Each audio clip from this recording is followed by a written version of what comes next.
Assalamualaikum warahmatullahi wabarakatuh. Perkenalkan, nama saya Jufiana Samanna dengan NIM 4523048002. Pada saat ini saya akan membahas satu materi dari mata kuliah Teknologi Jaringan Nirkabel. Yang akan saya bahas yaitu materi tentang jaringan nirkabel. Apa itu jaringan nirkabel? Jaringan nirkabel adalah teknologi yang dapat menghubungkan dua atau lebih perangkat untuk berkomunikasi tanpa harus menggunakan kabel dalam transmisi data.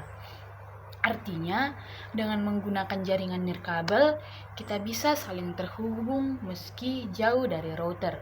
Jaringan nirkabel atau biasa sering disebut dengan wireless menggunakan gelombang elektromagnetik seperti mikro, radio, hingga infrared untuk proses pengiriman data antar perangkat.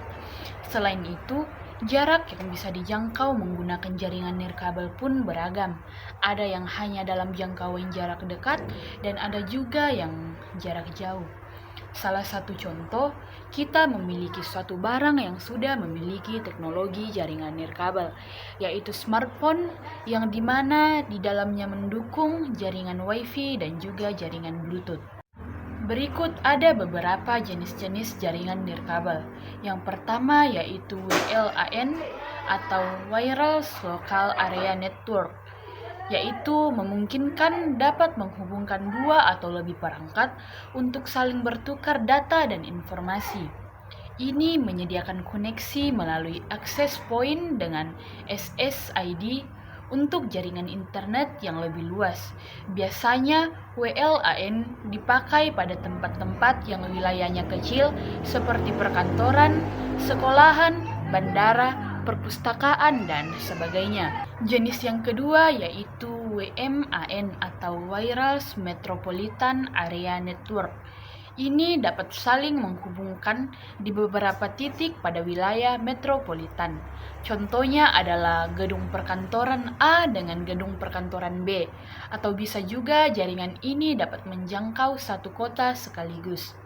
Dan jenis yang ketiga yaitu WWAN atau Wireless Wide Area Network. Ini dapat digunakan oleh pengguna terkoneksi ke jaringan pribadi atau publik dari area jauh. Jangkauannya sangat luas hingga satu negara karena menggunakan sistem satelit. Contohnya adalah jaringan 2G, 3G, dan sebagainya. Dan jenis yang keempat yaitu WPAN atau Wireless Personal Area Network.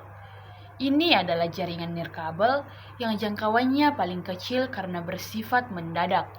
Adapun jarak yang dapat dijangkau dengan WPAN adalah 10 meter. Contoh jaringan WPAN adalah Bluetooth yang tersemat di smartphone, laptop, tablet, dan yang lainnya. Berikut manfaat jaringan nirkabel. Yang pertama yaitu praktis. Pengguna dapat mengakses jaringan dari berbagai tempat selama tempat tersebut dapat dijangkau jaringan nirkabel. Selain itu, kita tidak harus selalu terikat pada kantor dan bisa melakukan konferensi tanpa harus datang ke kantor karena bisa menggunakan fitur video call. Yang kedua yaitu konfigurasi yang mudah. Kita tidak perlu menyusun kabel yang kompleks agar dapat membangun koneksi jaringan. Dengan adanya jaringan nirkabel, konfigurasi dapat dilakukan dengan lebih mudah. Dan manfaat yang ketiga yaitu perluasan lebih mudah. Maksudnya adalah ketika pengguna akan memperluas jaringannya, mereka bisa menambahkan hanya dengan peralatan yang sudah ada. Berbeda dengan jaringan kabel yang harus membutuhkan kabel tambahan untuk memperluas jaringan. Manfaat jaringan nirkabel yang keempat yaitu keamanan. Jaringan nirkabel mengalami kemajuan yang pesat, khususnya dalam hal keamanan. Pasalnya, jaringan ini sudah dilengkapi dengan perlindungan keamanan yang kuat. Dan manfaat yang kelima yaitu meningkatkan produktivitas. Apabila dalam satu perusahaan menggunakan jaringan nirkabel yang sama, dapat memudahkan integrasi dan kerjasama. Jaringan nirkabel memiliki kelebihan dan kekurangan. Berikut adalah kelebihan jaringan nirkabel. Yang pertama yaitu lebih mudah dikembangkan dan diperbaiki ketika mengalami gangguan. Yang kedua, tidak membutuhkan peralatan atau kabel yang mahal. Yang ketiga, biaya maintenance lebih terjangkau. Yang keempat, dapat menjangkau daerah-daerah yang terpencil. Yang kelima, tidak membutuhkan tempat yang luas. Yang keenam, kecepatan transfer stabil meski tanpa kabel. Kemudian kekurangan jaringan nirkabel itu sendiri yaitu yang pertama, biaya pengembangannya mahal walaupun lebih mudah dilakukan. Yang kedua, cuaca sangat berpengaruh kepada jaringan nirkabel, sehingga tak jarang ditemui ketika hujan dan petir. Jaringan akan mengalami gangguan. Dan kekurangan yang terakhir yaitu keamanan yang tidak sekuat jaringan kabel. Baik, sekian penjelasan materi tentang jaringan nirkabel dari saya.